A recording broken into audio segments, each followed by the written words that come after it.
Reporting, Hallie Jackson, thank you. And finally tonight, we are talking about last night's award show, the Emmys, and the big winner, hands down, Seth Rogen and the Apple show The Studio. Not only did Rogen win for Best Actor in a Comedy, the show took home Best Comedy, even broke the comedy record for most Emmy wins in a single season, 13. And while there were a lot of big surprises, one of the biggest upsets was HBO's medical drama, The Pit, beating out all the innies and all the outies of heavy favorite Severance. But was this really unexpected? Here to break it all down is Variety's executive editor of TV, Michael Schneider. Michael, thank you so much for joining us. I mean, like The Studio, a lot of poetry to it sweeping so soundly, given how introspectively ruthless it is to Hollywood and the big screen. And yet, like, I do remember watching this and being like, oh my gosh, this is so beyond anything on television right now. Was anybody surprised by that? Not by that. I mean, Hollywood loves Hollywood. It was still groundbreaking. It was different. It was funny. It was a great show. But the fact that it's now the most awarded comedy of all time at the Emmys, that's still kind of crazy. People just really loved The Studio. Yeah, and talking about The Pit's upset, did you see that one coming?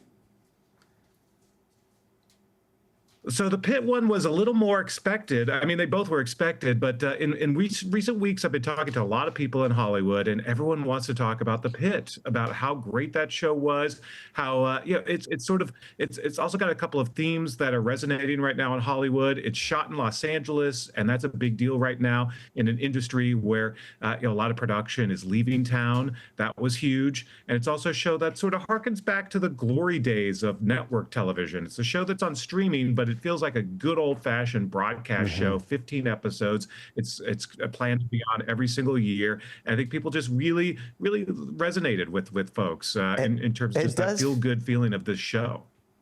Yeah, I mean, it does feel like old school broadcast in that way.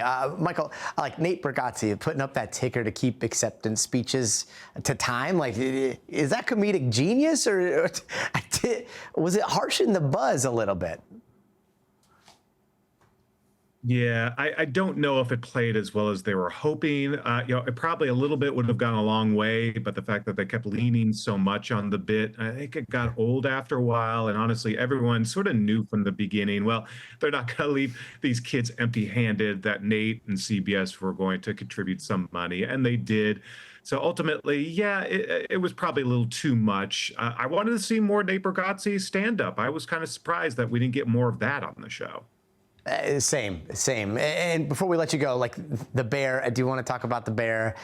14 wins last year, like they got 0 last night.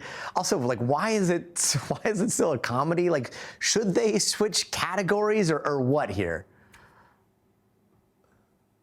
Well, maybe they have to at this point, but I think the narrative that basically no one thought it was a comedy and it was still stuck in the comedy category finally came back to haunt them, and it's a show that maybe has had its best days, both creatively and also with the Emmys. Yeah, we'll see what happens next year with The Studio. I mean, one day's darling turns into the other day's snub. We'll see. But Michael Schneider, thank you so much for joining us.